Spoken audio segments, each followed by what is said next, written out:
Eso mufubia lambo na hatai. Eza wana mulekwa. Kwa marehemu wele unidanga.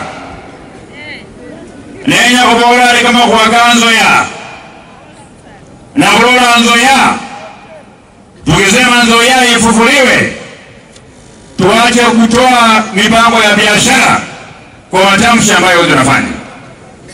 Mimi nikiwa hapa leo najua hii Nzoia iko na madeni, iko na creditors, watu ambao wanadai Nzoia hii madeni.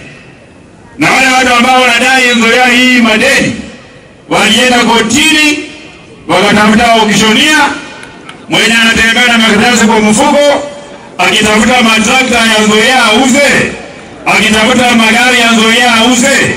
Ndio Zakaria Barasa ambaye amekuwa hapa. Sasa tukiongea maneno ya Nzoia, tuondoe maneno ya biashara katika Nzoia Sugar. Hii Nzoia Sugar, safari yake ya kuprivatize Nzoia Sugar haijaanza mwaka ambao uliisha. Safari ya kuuza Nzoia ilianza mwaka wa 2018 wakati serikali ya Kenya iliunda kamati ambayo ilisimamiwa na gavana wa Kakamega wakati hiyo Mheshimiwa Wycliffe Oparanya. Mkutano Eugene Wamalwa akatia sahihi kubwa, gavana ule wa Kakamega akatia sahihi kubwa, wakasema Nzoia imepigwa na financial epilepsy, wakasema iuzwe. Kwa hivyo maneno ya Nzoia kuuza hajaanza mwaka ambayo umepita.